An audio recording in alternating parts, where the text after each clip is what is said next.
čovjek koji je bio glavna tema ovih prethodna 2 mjeseca. Mislim da je saga potrajala dosta duže od onog što je realno bilo, tako da Zvezda je ispoštovana od početka kao prva.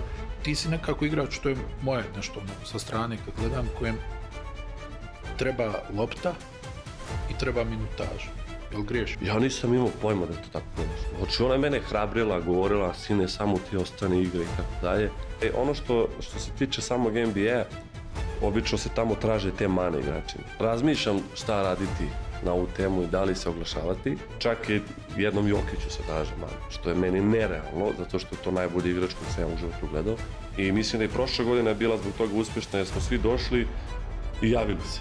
Kad sam mu saopštio da ga otpuštam, pa dođe luda Italija, pogodi 15 trojki. I čo? Veliki pozdrav. Kako smo i najavili, tokom ovog ljetnog perioda bit će nekih specijalnih izdanja X&O's Chat podcasta. Od ovog ne može specijalnije. Čovjek koji je bio glavna tema ovih prethodna 2 mjeseca, gdje će da potpiše, gdje će da ode, za koga će da potpiše, kakav će da bude ugovor, šta će od svega toga da se desi. Na kraju je uspio u onome u čemu je naumio i postao je najplaćeniji igrač Eurolige, dvostruki MVP Final Fora, donedavno NBA igrač Vasa Micić. Zdravo i dobrodošao. Hvala, bolje te našao. Pa ovo je stvarno bila jedna u jednom trenutku trakavica, onako, mi smo se nešto dogovarali da se tu napravi neki razgovor i tako dalje. Međutim, u jednom trenutku... Ovo će trajati 6 mjeseci. Ovo će trajati. Ajde, kreni od ovog dalje pitanja, evo zbili ću se. Znaš šta, vratila mi se. Nastavljamo, nema ništa. A vi katujete poslije toga. Ma ja, ne, ali stvarno, trajalo je dugo. I u jednom trenutku sam i razmišljao da kažem, Stanje, hoćeš iza kog da potpišeš, ali evo, riješeno i to i ono što je, naravno, što treba istaći, iako, ja ne volim da pričam o ugovorima, da ulazim igračima i ljudima u džep, ali stvarno to treba istaći. Ti si postao najplaćeniji igrač ili najplaćeniji igrač u modernoj Euroligi, u modernoj istoriji i jedan od najplaćenijih generalno. Pa, s obzirom da si većinu stvari najavio kroz ovo pitanje, generalno ja mislim da je za mene najteže bilo da donesem odluku da potpišem negde. Ne uzimajući toliko u obzir ove finansijske detalje, iako u sportu je to sve manje više i transparentno i sad je lako dostupno, pogotovo od kad je NBA uveo ta pravila. Međutim, mislim da je saga, kako su ljudi to nazvali, potrajala dosta duže od onog što je realno bilo i šta su realna dešavanja bilo u međuvremenu. Meni je ovo leto generalno bilo dosta izazovno jer ja i sam negdje unutar svog kruga ljudi naveo ovo leto kao leto za koje sam stvarao cijelu ovu karijeru, da odlučim gdje ću to otići, da pod znacima navoda i žrtvujem NBA karijeru zarad nekog svog unutrašnjeg mira, zarad neke svoje želje i na kraju krajeva da konačno prestanem da se seljakam, jer sam... Jest, u jednom trenutku je bilo. Jeste, pa ja sam svake godine, osim prošlog leta, bio u nekim pregovorima. Tako izgledalo, iako sam u Efesu bio 5 godina, svake godine sam negdje trebao da idem. Tako je, da. Meni je baš djelovalo da si ti stabilan u Efesu, jel? Pa jesam bio stabilan ugovorom gledano, ali su bile te klauzule, pa se pričalo o NBA-u svake godine, pa razne neke stvari su tu dešavale. A eto, ja sam sad odlučio ipak da u ovom trenutku smatram da mi je prioritet da se stacioniram negdje. Smatram da iskustva iz trejda koja nisu nimalo prijatna su dosta uticala na tu odluku i kažem neka unutrašnja sreća i mislim da sam uspeo u tome. Vidjet ćemo, naravno sad tek počinje etapa igranja u klubu gdje sam potpisao, ali kažem period iza sebe smatram jako izazovnim i mislim da je to do sada najvažnija odluka košarkaški gledano za mene. Sad kad to kažeš nekako djeluje bremenito. Jesi bio lagan ili si onako bio nervozan pod stresom u sve to? Mislim, ti si u najboljim godinama, prošao si već to što si prošao u Evropi, napravio veliko ime, ali je li bilo stresno? Jeste. Pa, verujem da ćemo kroz emisiju doći do nekih tema gdje mogu detaljnije da opišem šta tačno za mene predstavljao stres u cijeloj ovoj situaciji. Konkretno mislim na odluku vezano za tim, to je više bio, da kažemo, pregovarački plan koji sam imao od samog starta, jer s obzirom da si naveo o kakvom se negde ugovoru radilo, dosta je tu bilo obazrivih poteza od strane klubova, dosta je bilo skeptičnosti, s jedne strane opravdano, s druge strane, da kažem, neopravdano, zato što u Evropi je to zapravo nekako novac iz budžeta gazdi, iz ličnog džepa, kako se to žargonski može reći. I ja sam samo imao jednu viziju u glavi da budem strpljiv do kraja i mislim da je to uticalo najviše na ovu odluku. I s druge strane, te neke ljudske stvari koje ja vrednujem i ne bih nikad volio da ih zapravo ne izgubim, a to je koliko god da je to biznis i koliko god da sam čuo tu reč da je to sve biznis, ja sam se negde vodio time da ispuštujem ljude sa kojima sam bio u ovoj celoj priči, uzimajući u obzir tim s kojim ja radim, znači svog trenera Marka Ćosića, 15 godina, mog terapeuta Isidoru Trifunović, 12 godina, Johana, doktora, 12 godina, eto i Todora, fizija mog od skora. Mislim da sam, i naravno svoju porodicu, teo sam da ispuštujem da to na kraju bude isto biznis gledano uspešno, ali da opet s druge strane ljudski ne izneverim te ljudi, te vrednosti koje recimo gajem i mislim da su pravične. Tako da taj pritisak je više bio od strane, da kažemo, medija, koje ja generalno handlujem po mom mišljenju jako dobro od davnina i opet javnog mnjenja u Srbiji, jer je bila u priči Zvezda, pa je to nešto bilo propratno, ali više je bilo meni lično pritisak da ispuštujem te vrednosti za kojih stojim. Šta nije bilo istina od ovih klubova koji su, ja ne znam više, u jednom trenutku kad si počeo da šetaš onaj trade u Americi ovo pred kraj, ja mislim ne šetaš ti, ali šeta tvoj ugovor i prava na tebe, ja u jednom trenutku sam čak pomislio postanje možda i ostane u NBA. Dobro, znali smo negdje da se to neće desiti. Šta nije bilo istina ili je sve bilo ovo istina od ovih klubova koji su pominjani? Pa iskren da budem, ja nisam čitao novine skoro pa uopšte, ali znam da kad se pojavio trade da je tu postao potpuni rebus. Znači tu su svi bili u nekom, blago reći, zbunu, zato što ja sam sam od glavi otpisao već bio NBA, jer iz navedenih razloga sam odlučio se vratim u Evropu, ali to je po mene opet ispalo odlično. Taj trade i taj otkup ugovora koji mi je donao još nekih, da kažem, 15 dana rasterećenosti da mogu čistije da razmišljam o ponudama nekim, jer su dosta klubova počeli da mi stavljaju neke deadline-ove u Evropi, jer je u pitanju bila i protekcija samog kluba i budžeta i vizije za sledeću sezonu, ali ja sam sve to negdje stoički i podneo i taj trade mi je donao dosta korisnih stvari. Što se tiče samih ponuda iz Evrope, pa u suštini zaista nisam imao ponudu od Panathinaikosa, to nije bilo jer oni su imali drugu viziju i generalno ja sam u super odnosu sa trenerom Atamanom, ali zbog nekih njihovih... A i mnogi su rekli, vidi, ne znam da li znaš, a mnogi su rekli, pa to je 100% adresa.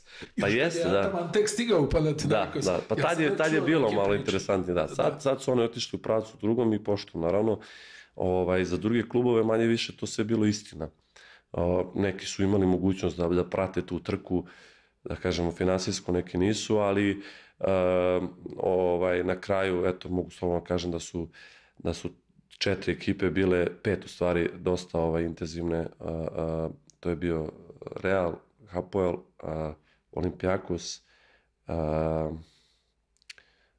Fenerbahče i bila je Zvezda do jednog trenutka.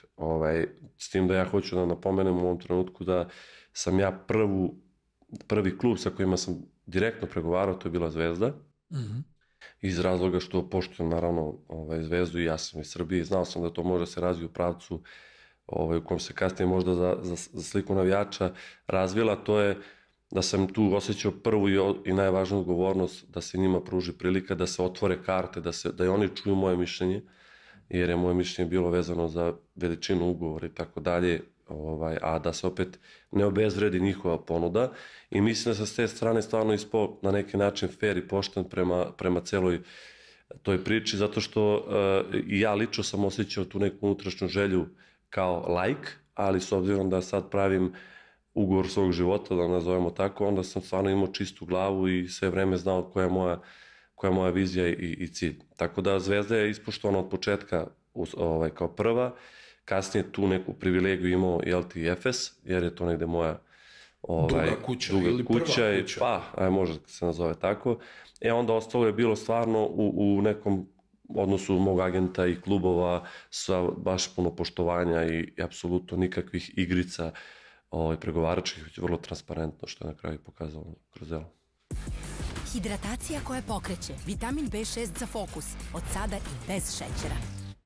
I sad, kad pogledaš sve to nekako, jesi ti imao neki, govorim striktno o terenu, jesi razmišljao o tom nekom momentu? Mnogi kažu, povratak ovdje nosi i određenu količinu pritiska koja ti se natovari na ramena, odlazak u, recimo, ne znam nija, Real nosi nešto svoje, odlazak u Olimpijakos, u Panathinaikos nosi nešto svoje, opet Hapoel je neka sad treća priča. Koliko je to uticalo možda negdje na tvoju odluku? Pa, mislim da je iskustvo iz Efesa uticalo dosta da imam smirenost povodom tih priča koje su sve vreme kružile ko mene, a to je sad vraćaš se, treba da igraš pred ovim ili ovim navijačima, treba da osjetiš podršku navijača. Generalno meni je Efes i 5 godina u Istanbulu prijalo da shvatim da taj fanatizam od strane navijača je prelepo da se iskusi, ali određen period. Jer kroz vreme, to je zaista pritisak. Ja sam u kontaktu stalno bio sa raznim igračima iz takvih klubova i tu kad se osvaja, ti si zapravo bog. Kad se ne osvaja, pritisak je. I opet s druge strane, ja sam u Efesu imao i tu vrstu ljubavi od navijača. Nije to bilo 20 miliona kao Fenerbahče što ima, ali je bilo dovoljno da budeš poštovan, cenjen i kroz vreme shvaćen na svoj način. Meni je generalno to što se tiče odluke i pritiska u klubu bilo mnogo važno da se oprobam u nekoj sredini gde nisam imao jasnu viziju odmah za Hapoel, ali za neku viziju koja je slična bila Efesove. Znači jedan projekat od par godina, ne toliko uspešna ekipa, ne kažem da je osvajanje Evrokupa neuspeh, ali smatram da nije u Euroligi ipak iznad, i entuzijazam unutar te ekipe. I ja sam to od početka u svojoj glavi imao da mi je to veća motivacija nego sam odlazak u klubove koji su već veliki i koji su već osvajali. Mislim, ne zato što smatram da bi bila manji moj doprinos, već jednostavno to je moja lična motivacija i potvrdio sam se kroz Efes da je to meni lično izazovnije i lepše. Jer danas kad se vratim na 5 godina u Efesu, mislim da je to nešto što će tek kroz vreme da dobija na težini, iako u trenutku dok se to dešavalo ja sam bio potpuno svestan, to normalno. Mi smo u 4 godine osvojili 9 titula, ja to nisam znao dok nisam otišao, što je prelep uspeh zapravo. Da. I pazi i način na koji ste ih osvojili. Jest. Ako izuzmemo finale u Beogradu, vi ste igrali vrlo lijepo. Jeste. Vrlo lijepo. I pogotovo ta COVID godina koja je bila... Što se kaže za oko, jel? Nije bilo samo daj da pobjedimo, nego je bilo... Slažem se. I samim tim to su neki faktori koji su uticali na moju sadašnju odluku, bez ikakvog konkretnog plana gdje ću, šta ću, ja sam sve opcije držao na stolu kao moguće, ali na kraju se to desilo sve kako i bude u pola sata. Ja moram malo da se vratim unazad, znaš da volim da se vraćam unazad, šta ću. Ti si onako na momente dosta težak igrač za pročitati. Mislim, mentalno, znaš, na momente djeluje da je tu neka krhkoća, da ovo, a onda na momente djeluje da je to negdje gore. Jer, evo, pričali smo i prije ovoga, ti si kao mlad imao onu jednu baš tešku povredu. Kada si već važio za nekoga ko je talentovan, ko će da napravi i ti si se vratio iz toga i meni je zato tvoja karijera uvijek bila interesantna da si nekako iz toga se vratio, pa onda i u narednih nekoliko godina gdje je bilo i sumnji i nedoumica i svega, demantovao to sve i podigao se na najveće mjesto u evropskoj košarci, jer osvojiti 2 titule za redom MVP-a Final Foura nije mala stvar, jel? Kukoč i Spanulis imaju po 3, tako da je to neko stvarno odabrano društvo. E sad, kako se to dešavalo? Jesi ti stvarno čitao to vrijeme imao neku slijepu vjeru u to šta možeš i šta ćeš da napraviš, ili si jednostavno, što se kaže, prihvatao te neke udarce, ta neka posrtanja i iz toga onda izlazio jači, učio na svojim greškama? Pa jeste, tu postoji jedan detalj koji je malo poznat javnosti, a to je da sam ja zapravo sa 13 godina prvi put povredio kolen. I baš sam skoro bio u teretani, negdje dečko jedan koji je trener u toj teretani je igrao tada u Partizanu, kad sam ja sa 13 godina u FNP-u nategao, tako reći, ukrštene ligamente, što je podjednako kao i da pukne.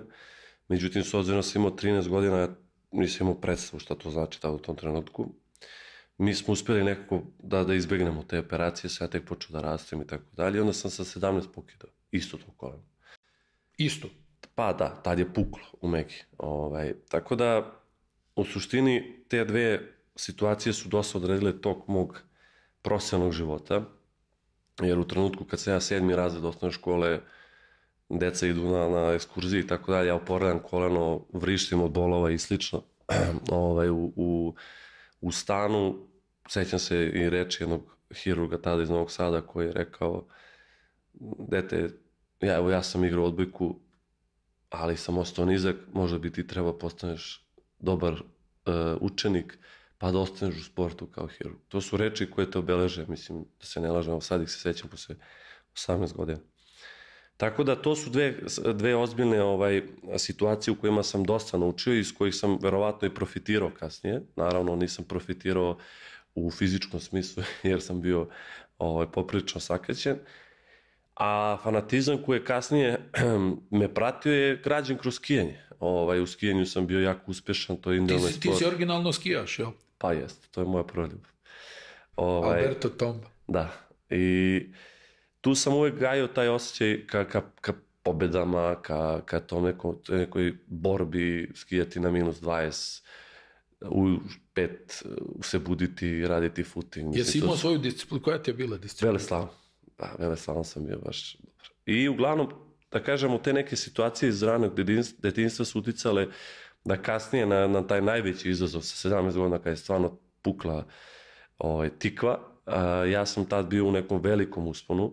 Sećam se da sam 2011. bio petorka do 18 godina, za godinu dana starije na evropskom. Bio sam, na primjer, 4-5 kola, možda za redom MVP KLS tadašnje lige. Došao je čak i Doc Rivers da gleda svog sina u to vreme u Megi, tadašnji Doc Rivers, gde ja faktički 5-6 dana nakon toga pokidam ukrštene. Onako jedna ozbiljna škola, ali iz toga sam se vratio sigurno jači, tek sad shvatam te jačine, ali tad sam već bio jasan sebi da sve je to gotovo, svetla su se pogasila i ostajemo, da kažemo, trener, porodica i ja. I tad sam krenuo da gradim svoj karakter, da izgrađujem u pravcu kom si ti lepo opisao, gde sam nekako više neka misterija nego pročitana knjiga, zato što i ja sam svestan da moj stil nekome se sviđa, nekome se ne sviđa. Ja sam svestan da moja građa izgleda ovako, onako i svega sam ja svestan, ali i ono čega sam najviše svestan, to je da sam sigurno uvek u 5% najvrednijih momaka gde god da sam bio, što se tiče treninga.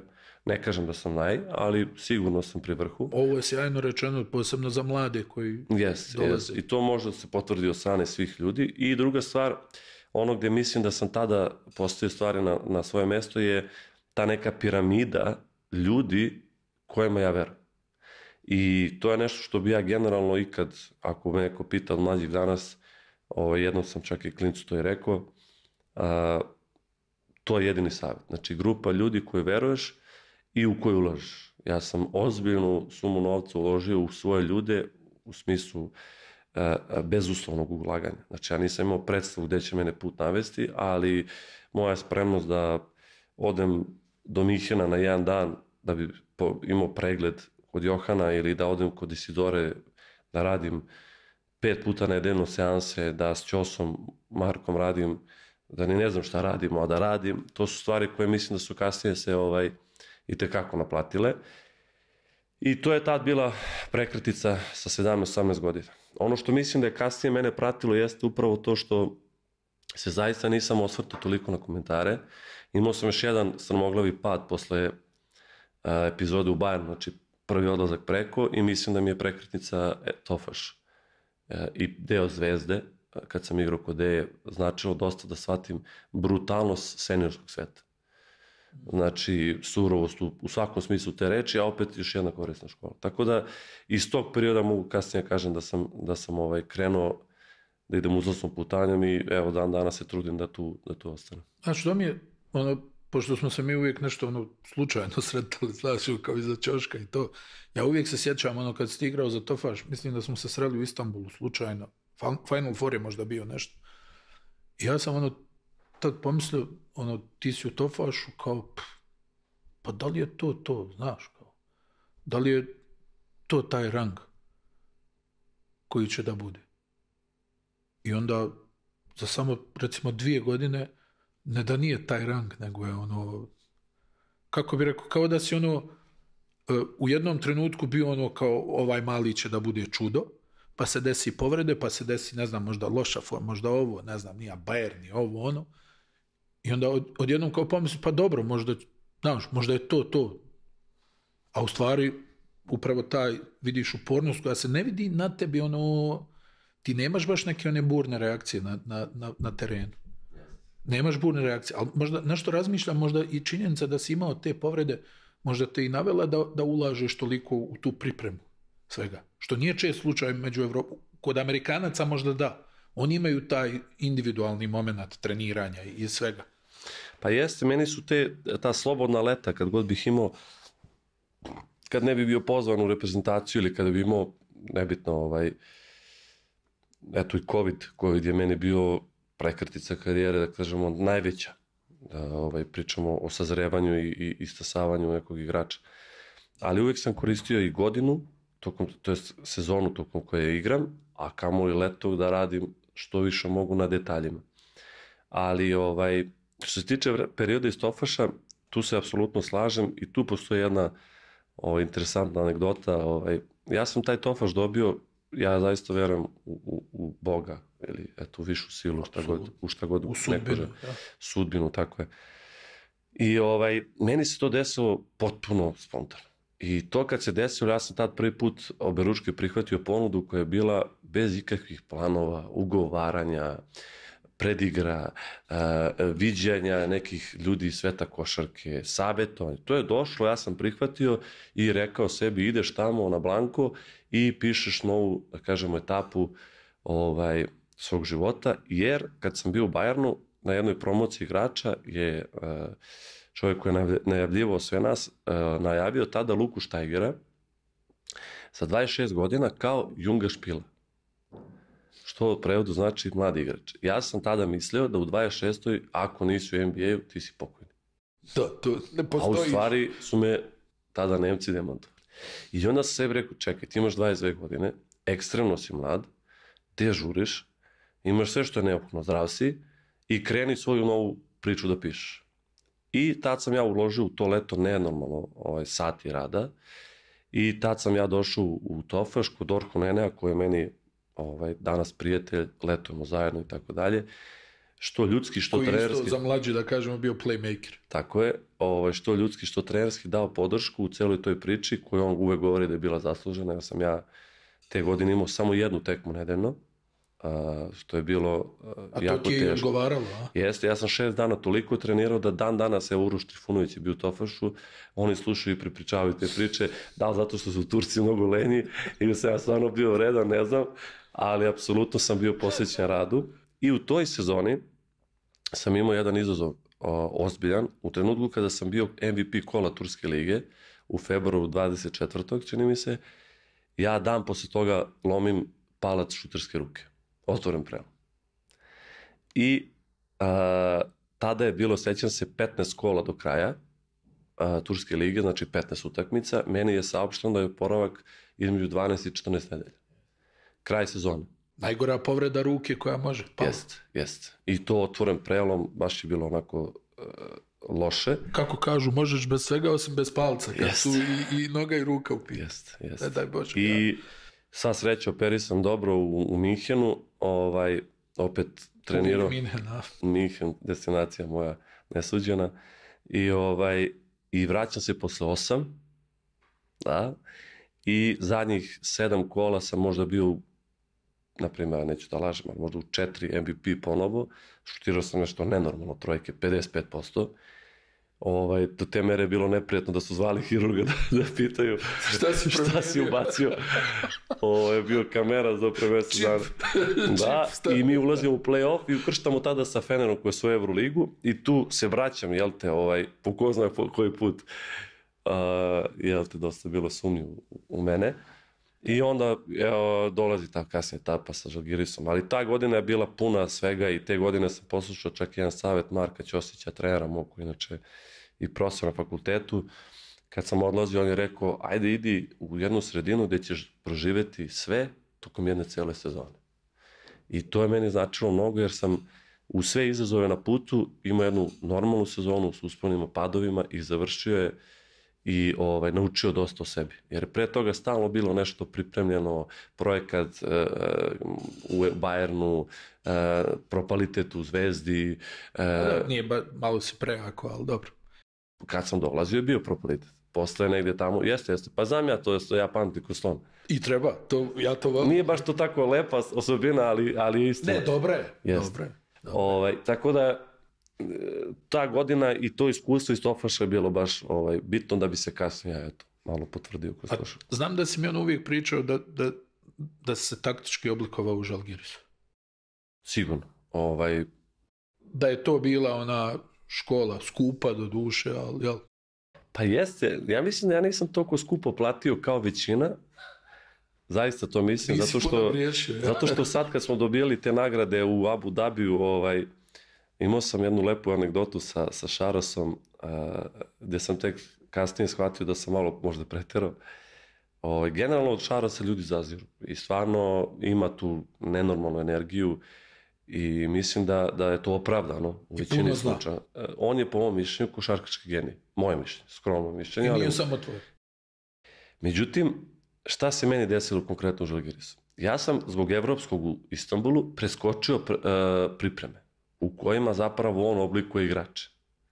U mjesec dana to je, da ne koristim ružne reči ili jake reči, ali ozbiljni izazovi u pitanju. I ja dolazim na gotovo sa nekim finim samopouzdanjem iz Tofaša, srebro na evropskom, tu sam ja nešto igrao kao bio drugi playmaker stacije, meni je to tad bilo sve. I sad ja dolazim, a pritom dolazim tako što sam ja insistirao da ako idem u Žalgiris, 22,5 godine, da mene mora Šaras da zove. To je bio moj uslov. Meni Šaras bio idol. Ali je to meni bilo zato što sam se u nekim pređašnjim situacijama malo opekao i onda sam teo da čujem da trener mene želi. Jer to je meni bilo osnovno. Pogotovo znajući da je on tamo stvarno bio sve sjajno. I on se tako javlja, to je lepa anegdota. Eto, Micić, si ti tražio otprilike da te ja zovem? Ja rekao, coach, samo da znam da me vi hoćete. To je meni važno. I ništa, dolazim ja. U tom razgovoru meni on ostao onako dobro, sa dobrom nekom energijom. Pa dolazi prvi trening, ekipa ubijena. Ali ja pun entuzijazma, trčim, on me hvali, bravo, to je odlično, svaka ti čast. Stvarno ja volim da treniram, to je neka garancija kod Šarasa, jel te? I sad, s obzirom da sam ja bio drugi trojkaš Turske lige po procentima. A to je bila jedna anegdota koju on je tada maltene ni hteo da prihvati, jer imao je filozofiju jasno kako se želi igrati. I sad ja krenem iz pick and rolla i šutem trojku. I sad ja vidim poglede, ubiše me trojica. A ja se spravim lud, znaš, ušla. Ja drugu, ušla opet. Treća, kratka. Znači ja gledam odakle će me neko ubiti. I sad meni prilazi jedan saigračka, kao, Baso, mi to ovde ne radimo, idi na prodor. Ja kao važi, ja opet, šut. I sad već ja vidim i Šaras počeo da gleda kao i saigrač. I umeđu vremenu ja shvatim koliko ima sati meni je bilo malo krivo, jer znam da je njegova igra bila bazirana na tim pull-upovima. Pa on je šutirao iz... Mislim, ja ne kažem da je moj šut kao Šaras, zaista, ali stvarno smatram da sam ja radio na njemu baš mnogo i mislim da me i to ozbiljno probilo kasnije u karijeri, ti šutevi. On je talentovani sigurno, jer on sad uzme pa ubaci 10-10, ali ja sam upucan i vredan. I ništa, i tako u tom periodu na početku sam ja mislio da će to biti bakovito, do utakmice Barcelona u Blaugrani, ja budem MVP utakmice, on me pohvali, to su bile reči, hvale, nevjerovatne. Da bi sledeća utakmica Real kod kuće, ja šutno 0 od 7 i tu je bilo ugašeno sve. Mislim da od tad ne sjećam se do februara, do kupa. Ja se ne sjećam, znači ja sam dam 4 koša, znaš 2 od 4 sam šutno. 0 izgubljenih, to mi je bila trauma veća nego bilo šta. Tako da tu sam stvarno njega, ali sam ga baš studiozno pratio i mislim da on neko ko je oblikovao sigurno nas nekolicinu iz Žalgirisa, što se kasnije potvrdilo kroz naše karijere. On je meni uprostio nekako košarku, on je meni sažvakao ono što bi vjerojatno kroz 5 do 7 godina u igri naučio. Ali on je takav čovjek... Ali ti si bio kapacitet da prihvatiš. Tako je on sad počeo da priča u posljednje vreme, na neki način, kroz neke razgovore sam čuo i, na primjer, i taj Pangus, on je došao do 5. Euroligi, sa mnom 2021. on je odigrao vrhunski, on je imao pad neki... I nigdje više nije odigrao kako. Ali nešto se tu njemu desilo, ne znam šta. Tako da Žalgiris, ogromna škola, košarkaška, kasnije taj period play-offa kad smo pobedili taj Olimpijakos i ušli na Final Four, to je isto nevjerovatno iskustvo. I zaista jedna škola koja je, što si lepo rekao, skupo koštala, ali u tih godinu dana, tih 90 nešto utakmica, mislim da su me kasnije dovele do današnje. A je li lako izbalansirati to njegovo, mislim, jel pogodi, pretpostavljam da pogodi, jel?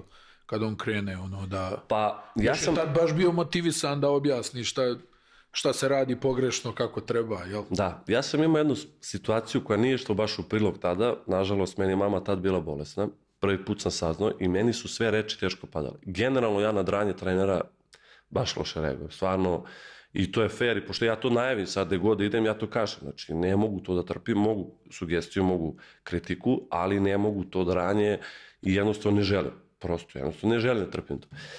A on je sve to. I gde je bio problem, ja nisam dozvoljavao sebi da čujem šta on tu priča, jer on čak i u toj dreki, on konkretno daje savete koji su nenormalno primenjivi u datom trenutku. Znači on je toliko u utakmici da on to igra kao šah.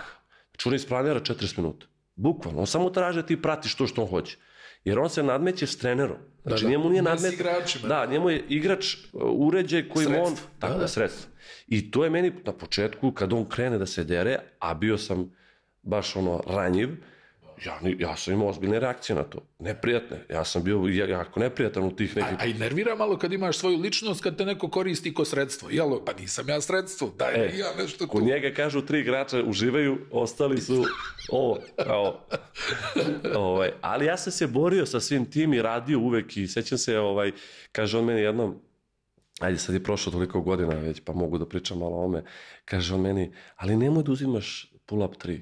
To je najteži šut u košarci. Otprilike nisi u tome najbolji si u prodoru, čitanju. Ja kažem, važi, završi se trening, ja uzem loptu i samo pull-upove vežu. I sad to je moje vreme, kad ne može da mi kaže ništa, ali ja sam to radio i onda je došao Ben Udrih, s njim sam radio mnogo, Beno mi je pomogao u tome, jer je on u tome bio najbolji, stvarno je bio u tom pull-upu nerealan. I sad ne može na dodatni rad da mi kaže ništa, a realno radi nešto što se njemu baš i ne dopada. I ja mislim da on shvatio tu koja se ja negde mazga da isteram svoje, ali kasnije se to tek naplatilo, nažalost malo po njega, a na sreću po mene, u Kelnu finalu. Jest. Šalim se, naravno, to je sad naša anegdota interna, ali teško je bilo hendlovati to zato što sam ja bio u situaciji koja je bila jako teška po mene, stvarno. Da. A da nije bila, ne voliš to. Tako je, lepo se rekao. Znači da je dobro. Ali kad sam shvatio od februara tamo posle kupa negde da on tu ima konkretnu sugestiju, to trebalo se nauči 6 meseci. Zato kod njega kažu da druge godine svi eksplodiraju, što je pokazatelj ove godine s Fenerom. A druga godina je druga, treća, to je ludilo. Ja nisam to doživeo, ali ja mogu kažem da sam imao 2 sezone u jednoj, do kupa i posle kupa. Kad sam ja počeo da igram redovno u petorci, kad sam ja počeo da budem bitan šaf ekipe, kad je on na mene mogo da računa, kad sam ja radio sve što je on tražio, od toga da sam čuvao najbolji igrače, da sam pritiskao po celom, da sam igrao za Kevin Pangosa, da sam igrao za sve ostale, jer je moja bila jasna slika da mi možemo pobediti. Šarasova vizija je pobediti 1 poen, ništa više. Na bilo koji način. Na bilo koji način, što najčešće bude na njegov način. I iz toga sam dosta naučio kasnije da ja sebe mogu da povinujem zarad ekipe. Jer ja sam bio MVP čega god, ali ja nikad nisam znao kako sam postao MVP. Osim mnogo rada, konsistentnosti, igranja konstantnog i minuta velikih, što sam prepoznao u Atamanu kasnije. To je bila moja vodilja za odlazak kod Atamana.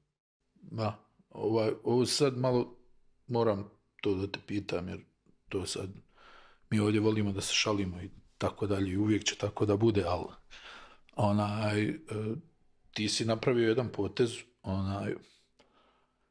za koji, opet kažem, i ja koji sam nažalost izgubio dosta članova porodice, ali ono što kažu, jedna je majka. I ti si odlučio da ostaneš u Kini na svjetskom prvenstvu.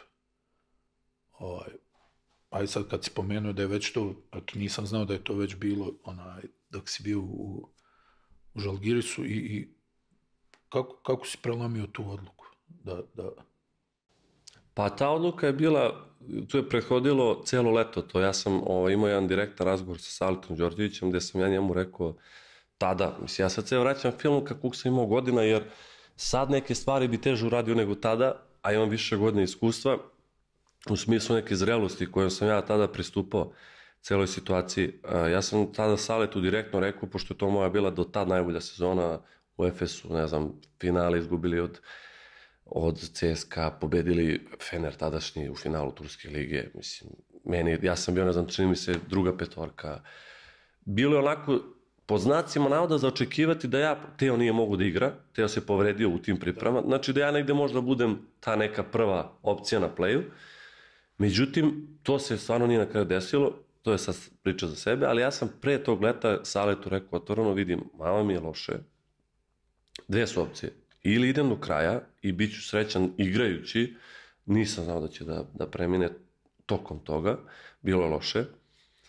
Ili jednostavno, kaži mi fair, ne vidim te u ekipi, što je njemu vjerojatno bilo teško, jer on tada pozvao cijelu najbolju reprezentaciju koju smo imali, znači sva imena, što je veliko vreme na treneru sigurno tada bilo, ali ja sam imao mnogo ozbiljnu situaciju i meni je bilo važno ili ovo ili ovo. Znači, ili idem i igram, jer je on trener koji ima viziju, ili ne igram, ja izlazim javno, sećam se svega što sam tada govorio, i javno govorim da ja ovaj put iz privatnih razloga ne mogu da idem, i to je bilo zbog mame.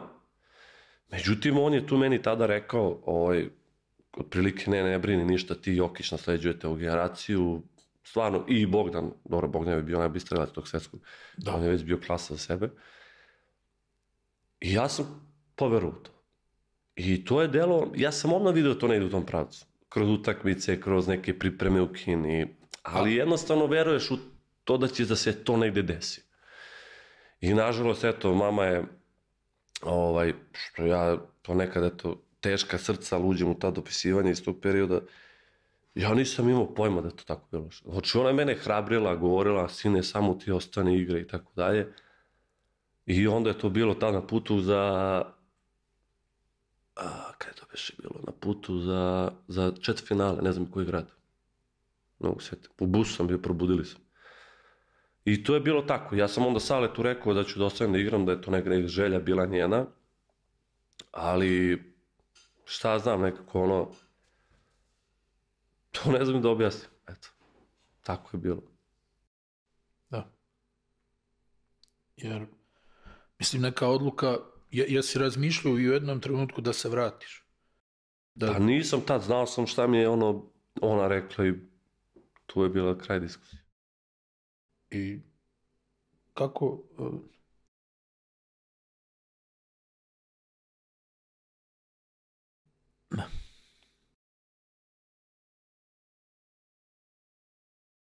Ja opet kažem, mogu da potpuno razumijem, nažalost, tu tvoju situaciju i sve. Da li,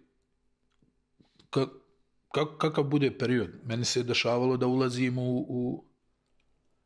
u sobu da pitam nešto, a znaš, krenem da pitam, a onda shvatim da te osobe više nema i je li dan danas to nešto što je, meni su ovi stariji nekad rekli, kaže ono, samo bol bude ono manja, a nikad ne zaboraviš. Pa jest, ja bi ovim putem eto da se u tom periodu, pogotovo aj kasnije, osobi koja me najviše pomogla uz porodicu, naravno, to je bila Isidora, koja mi je onako pomagala da to prevaziđem, iako kažem teorijski nemoguće objasniti, ali pomogla mi je dosta. Pomogla mi je da shvatim to, da prihvatim, da idem dalje. Ja sam faktički, ja se sjećam ko juče, to je ono, znači desilo se 9.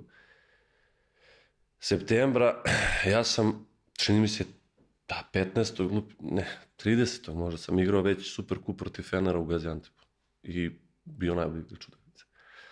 I sjećam se da sam tada imao odgovornost drugog tipa, to je bila sestra.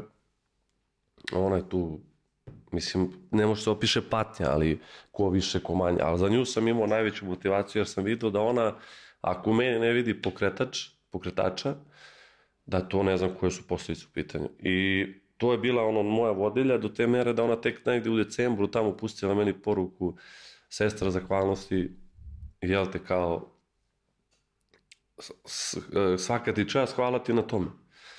Ali nema to je nešto što traje, tu je i ja dan danas imam ucaj kod ona živa. Nemam nikakvu, apsolutno nemam osjećaj da nije. Samo što to, eto, sada ovdje da ova emisija ne preraste u neku tužnu priču, ali tako je jednostavno i to je to. I dan danas me ta priča vodi. Nije ovo tužna priča. Da, dobro to jeste.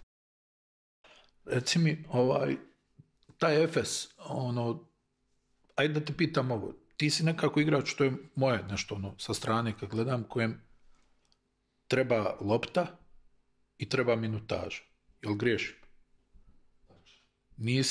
Nisi igrač koji može nešto kao uđem 8 minuta pa izađem, pa čini mi se da to nije uloga koju ti možeš da zablistaš, ajde, što bi rekao. Slažem se. Ja sam čak to i otvoreno rekao i u NBA-u i mom agentu u NBA-u, da nakon 2 godine probanja NBA-a ja jednostavno ne znam to da radim. Ja znam sa strane gledano da to uradim na dobrom nivou. Znači ja sam u Oklahoma imao nekih svojih 12 do 15 minuta kad sam menjao Shea, ali jednostavno ja tu mogu da odradim da rezultat ne padne, da donesem dobre odluke na terenu, da isforsiram recimo J-Dubba, jer je on taj drugi bio koji je bio skoro tada priča, to pre 2 godine, sad svi all-stari šampioni NBA, ali to je bilo 2 poena, 2 asistencije, nije to nešto u čemu ja uživam. I to znam zato što kad god sam pravio analizu tržišta evropskog, dok sam još bio u nekom svom pronalaženju, ja sam uvijek gledao kako trener vodi svoje ekipe. Ja sam 2019. Opet mogu sad da pričam lakše, jer je to baš bilo davno, ne uzimajući, nemajući želju da nekoga prozovem javno ili bilo šta više, svima sam zahvalan na svim iskustvima. Tada sam Lasu Pablu u Realu poslao poruku koju dan danas čuvam, moju viziju sebe, zbog čega neću da idem kod njega, a tad je meni opet Real bio isto neki san, jer je bilo samo zato što je on imao neki koncept gdje on voli da igra s više igrača, a ja sam baš te prve godine konačno osjetio sreću kod Atamana, procenio da je taj način igre 30 minuta ili 27-8 s loptom, to što mene zaista izdvaja do te mere da me Real zvao. Znači nije me izdvajalo ovih 7-8 i tako da. Uđi izađi. Međutim, moja slika cijele te situacije je bila takva da ja ne mogu samo posle jedne sezone to da zahtevam.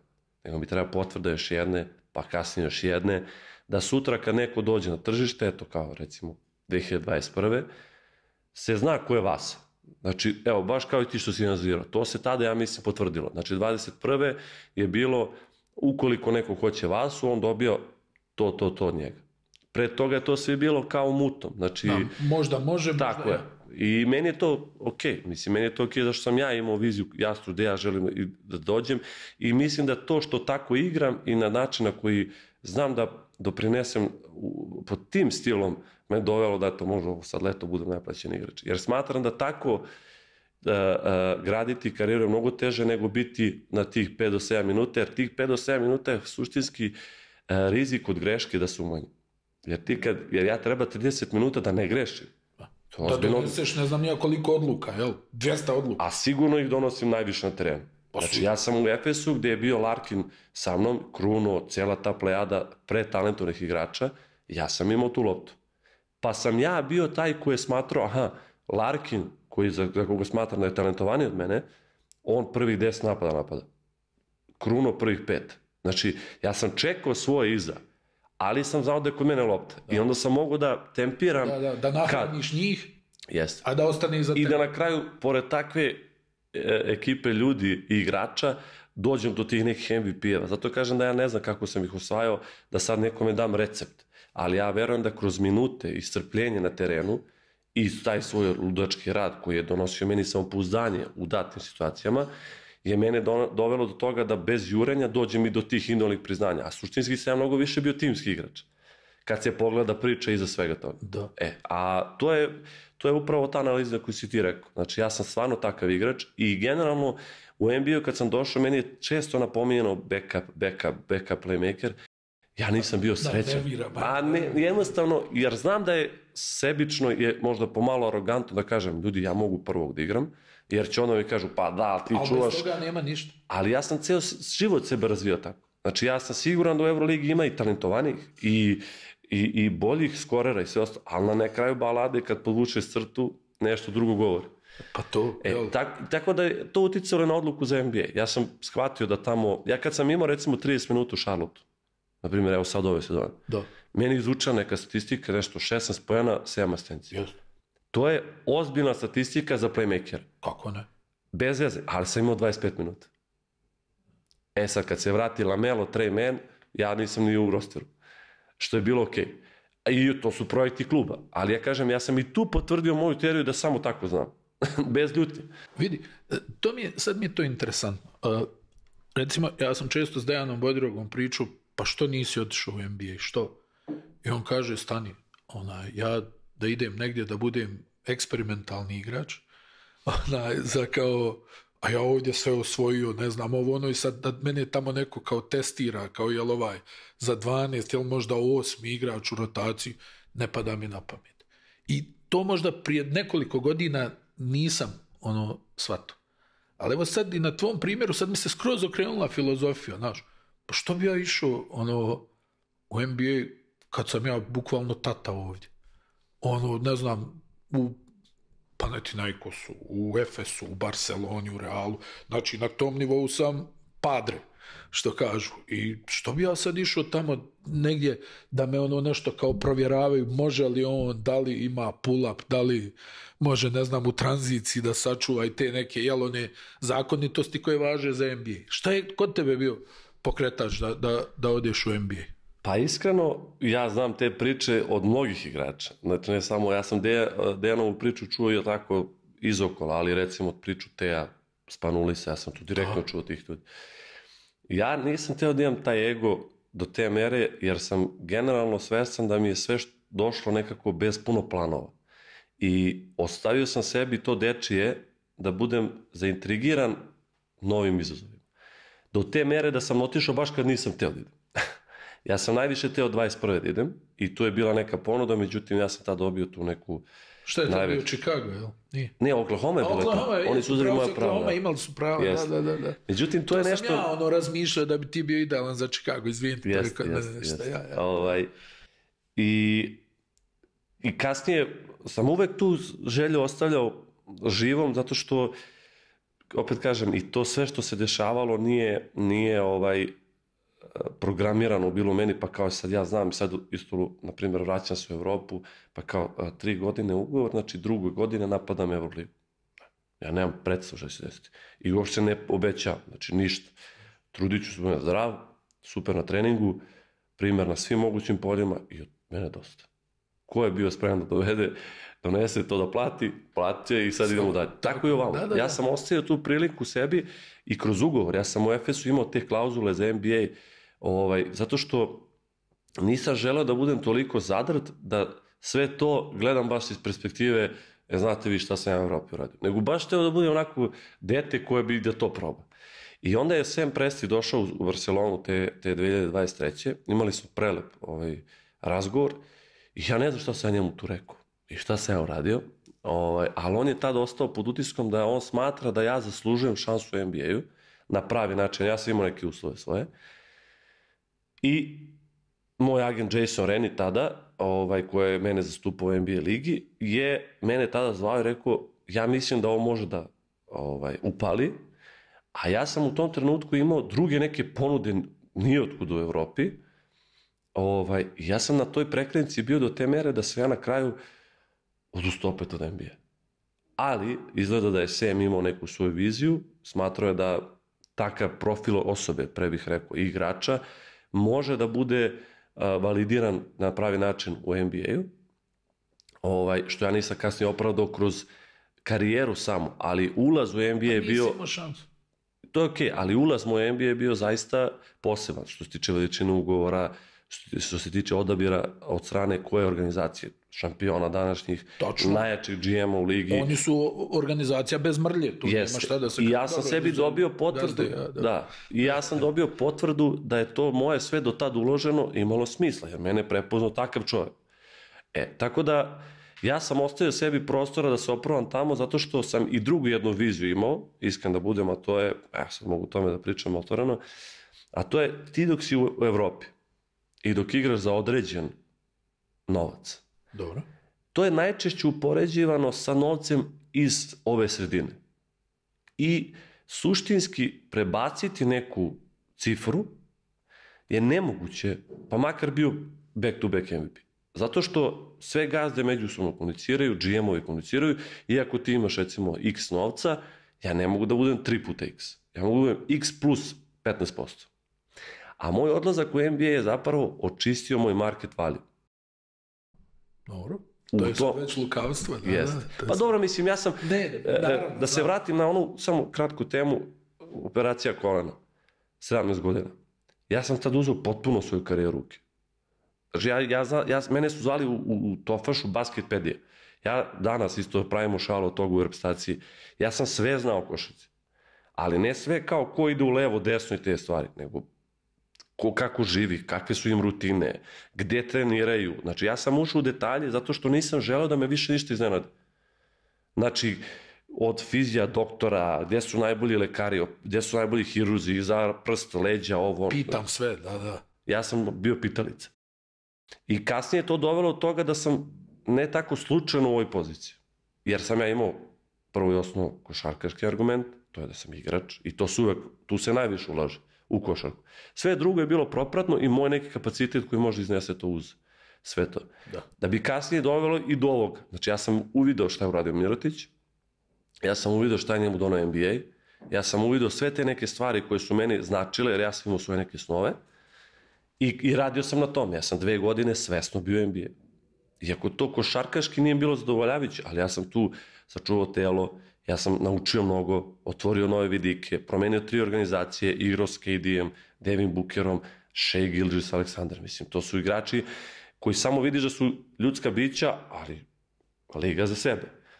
I vraćam se sad u trenutku kada sam sve to video, naučio za neke sutra nove uloge, daj Bože, a opet s druge strane vraćam se u najboljim godinama u Evropi. Apsolutno. Tako da su to bili potezi dosta proračunati. Znaš šta je, ja samo razmišljam iz mog nekog mozga, da si recimo bio u Chicagu ili u Denveru i da on danas bi bio u NBA. Pa i to ne znam. Vidi, to ne možemo nikad da potvrdimo. Ali to je moje neko mišljenje i razmišljanje na osnovu kompozicije tima, šta je njima recimo trebalo u datom trenutku. Ja mislim da je tako. Jer ti koliko god možda dobio dobre uslove, si došao u jednu ekipu gdje je realno bilo teško da igraš. Ja sam tako i ušao. Moja ulaznica je bila, ok, ulaziš u Oklahomu, dajemo ti ugovor koji želiš i odatle krećeš. Taj trade u Charlotte se desio bukvalno u zadnjih 5 minuta. Ja sam suštinski trebao završiti tu sezonu sa Oklahomom i da to leto krenem u pregovore neke. Što mislim da bi mi bilo mnogo bolje jer bi ovamo zadržao ulogu, jer ja sam fino odrađivao tu ulogu. Jako fino. I oni su mene generalno računali za play-off, jer u play-offu to je druga košarka. Apsolutno. I oni su tu videli, jer su oni te godine već bili prvi u ligi. Tako. Znači oni su izgubili od Dallasa zbog Lukinih nenormalnih partija, ali oni su tu već bili naznaka ovog danas.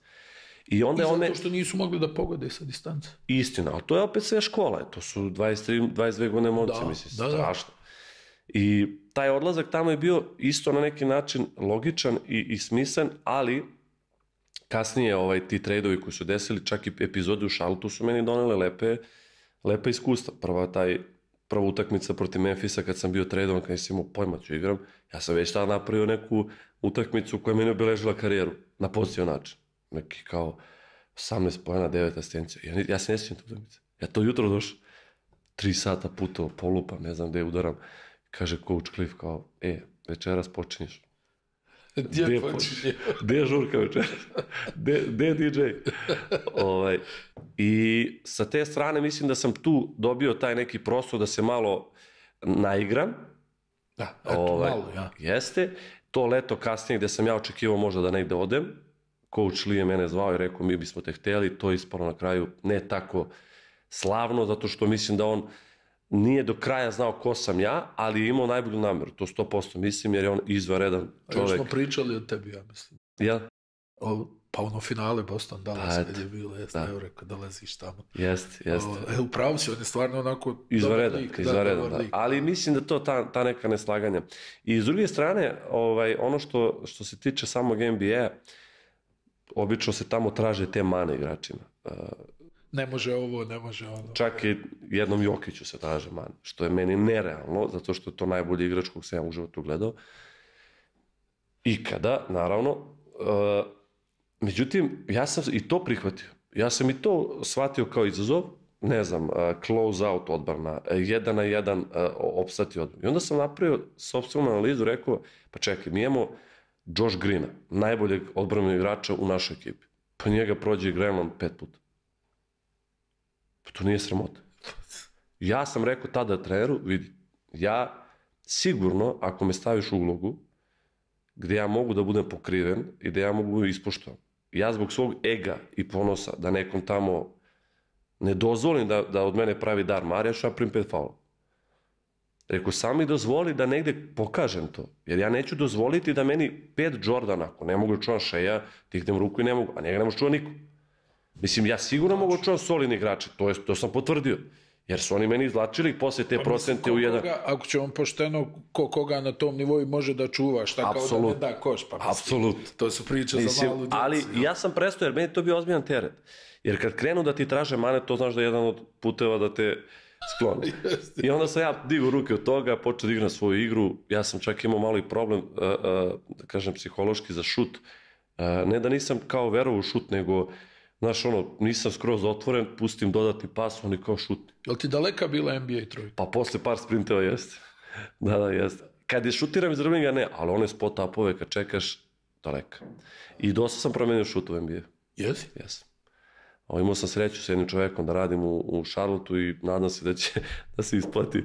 A reci mi šta si novo naučio u NBA? Šta si vidio nešto što si usvojio, jel ono? Pa naučio sam košarkaški tako i tako. Naučio sam te neke stvari, na primjer priprema odbrambenog stava na strani pomoći gde da budeš pre nego što krene akcija. Jer ja sam uvijek kasnije što ja u toku akcije krećem da pomažem, pa mi onda što šutira moj 20 metara mi daleko. To je jedna stvar. Druga stvar, pomoć sa strane lopte. To mi u Evropi imamo dekretom zabranjeno. Tamo je to normalna stvar. Taj personel je isto dosta važan i to insistiraju, pogotovo ti neki treneri koji su osvojili. Eto, ja sam imao priliku da radim sa Charlesom koji je prošle godine osvojio kao pomoćni u Celticsu. On je u time zaslepio. Znači, kad je neko ne non-shooter ili ne... Pusti ga. Ali to je neprijatno. Ja sam par puta čuo takve... Ali to je naš fol. Da, a to je Muta Nikolić. Sad ga pusti. Sjećam se da nam je Mobley dao jednom 8 trojki ili 9.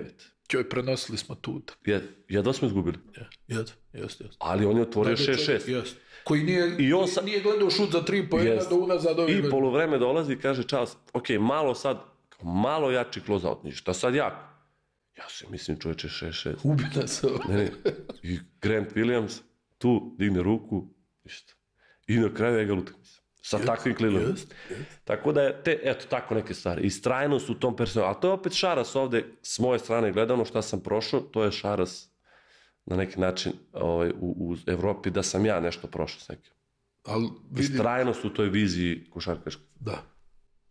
A čak, eto, taj Phoenix, to ono, jel, negdje, ja sam sve ono nešto gledao, rekao, ovdje će da igra. Čak vidi, iako sam znao da ćeš u Evropu, kad je bilo ovo Milwaukee, ja ne znam s kim sam ono razgovarao na telefon, poruku, on će ovdje petorka da bude u Milwaukee. Sad zamisli, ono, znaš, poruku, ljudi nemaju playa, taman. Biće, možda u najgorem slučaju drugi play. Imaće minute, ono, Janis, tamo baciš neki lob, nešto. Iako sam znao da je realno Evropa. Nema šta. Pa evo, ja sad kad razmislim, imalo je logike. Pa čisto logika. Ti Kevin Porter, koji je uvijek ono uz dužno poštovanje, onako, tempirana bomba. Vremenska prognoza. Pa jest, ali za Phoenixa ima jednu nesreću, jer ja mislim 2. ili 1. februara, par dana pred trade koji sam predosećao, već bio spakovan, izvrnuo zlo protiv Denvera. I to grdno. I ja sam tada verovatno trebao da pauziram tih 5-6 dana, da dočekam trade i ja da uđem u taj trade, nisam znao će biti Phoenix, ali da uđem barem zdrav. Jer je Phoenix tad meni bio otvoren bar da dobijem šansu. Te prve 2 nedelje. Međutim, ja sutra dan protiv Washingtona, da ne bih ispao kukavica, 36 minuta sa tim zglobom i ja tu sebi produžim još jedno 3 nedelje oporavak, 4 i to je već bio kraj. Vratio se Bradley, ja mislim, iz povrede, vratilo se nekoliko igrača, Phoenix je bio tada u ne tako zavidnoj poziciji i nisam jednostavno, i ja sam se već u glavi isključio. Već sam tad počeo intenzivno da razmišljam, da sačuvam telo, pa mislim fair i pošteno, ja sam obavio razgovor čak i sa trenerom tada, da budem otvoren, jer počeli smo da igramo neke utakmice, dobijemo, ne znam, 50 razlike, Toronto i on me digne posle 2,5 sata, ali stvarno, oče naš pročitam pre nešto. Majke, to je bilo nenormalno koliko sam bio loše fizički, u 2,5 sata sedenja. I onda sam prišao i rekao, coach, uz dužno poštovanje, ja smatram da vi mene ovim poštujete, ali ja sam pod većim rizicima da se povredim nego da bilo šta pokažem, pogotovo što i u Toronto uđe 5 kamikaza koji su spremne da me doživotno osakate, a ja ne bih baš da u 31. godini završam karijeru, što za malo da mi se...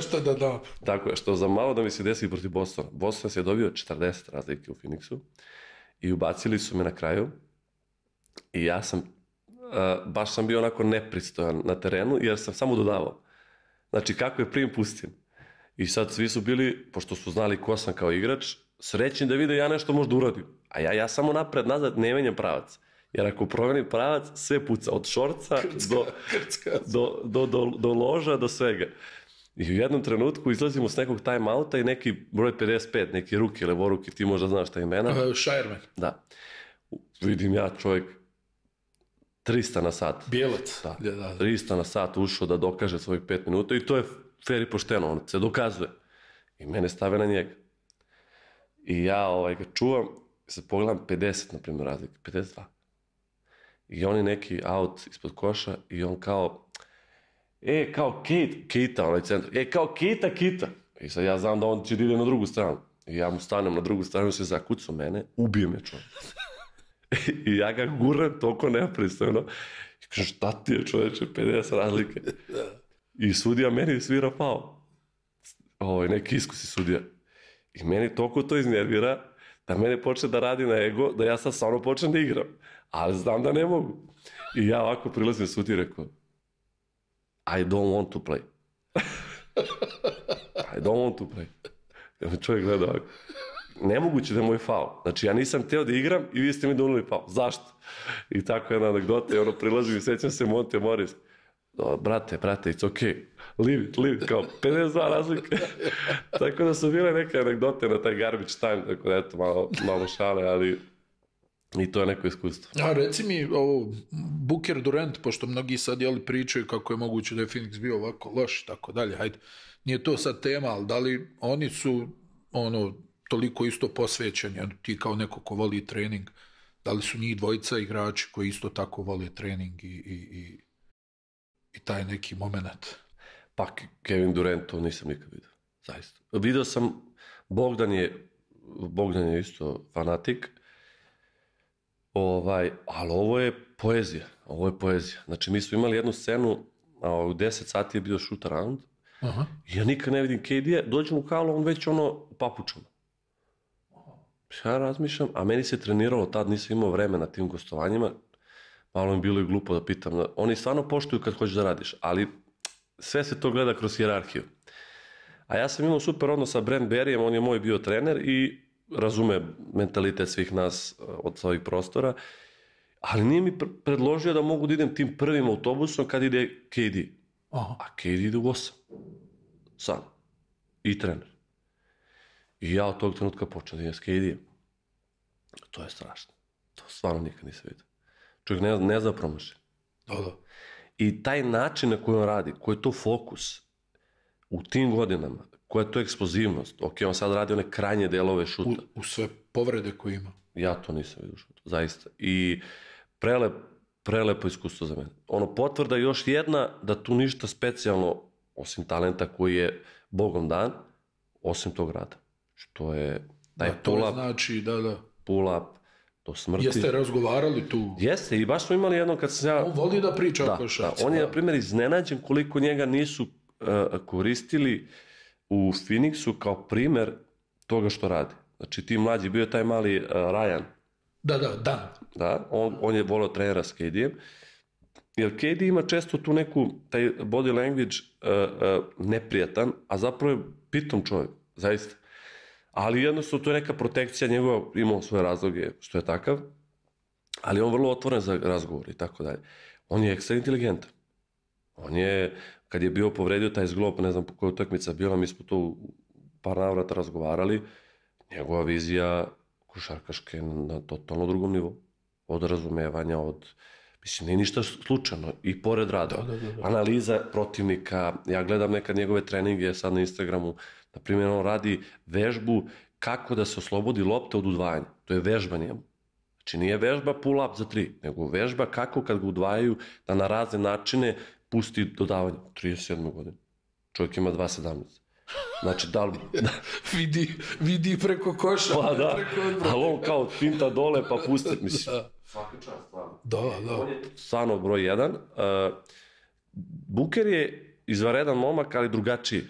On veruje da se to radi preko leta, znači da se gvožđi kuje dok je vruće, a tokom sezone je money time, ali je izvanredan lider isto.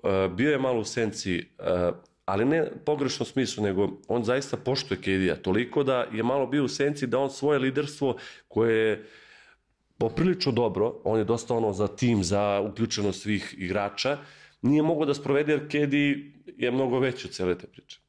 Bradley Beal, isto mnogo dobar momak, profesionalac, tako da ta trojica su bili onako lepota gledati, što nisu uspeli, ja mislim da je malo bilo svega tu, od problema sa saradnjom trenerom, sa međusobnom saradnjom, koja ne znam šta je to bilo, oni su, ja mislim, krenuli 9-0 i onda su krenuli povrede. I onda su se raspali. Tako je. I onda ta, da kažemo, žrtva zarad tima, to je nestalo i propalo. Ali nerealni talent. I ti znači, ti faktički već u Phoenixu tamo razmatraš šta bi ja mogao da radim u Evropi u ovim narednim godinama, jel? Pa jeste, meni je intenzivno razmišljanje počelo tu negde oko februara od trejda, jer ja sam stvarno u tim trejdovima, ja ne znam ljudi koji imaju porodicu kad dobiju te trejdove, ko je to muka. Stvarno, eto, ja sećam, Bertans je dobio trejd u Oklahoma, čovjek kupio kuću u Oklahoma, što smatra da nije baš pametna investicija. Bertan mu je dobar drugar. Ali on čovjek razmišljao, tu će biti 2 godine, 4. mesec, ajmo, pakuj se. I sad treba da preseli porodicu. Porodica je krenula, tamo deca u vrtić, školu. Ja nemam porodicu, pa sam bio laka roba za seliti. A opet nije... A stres, prvi taj trade u Charlotte mi je bio nerealan. Kad su mi rekli imaš 48 sati igraš utakmicu. Ništa mi nije bilo jasno, stvarno. Znači, bukvalno ništa.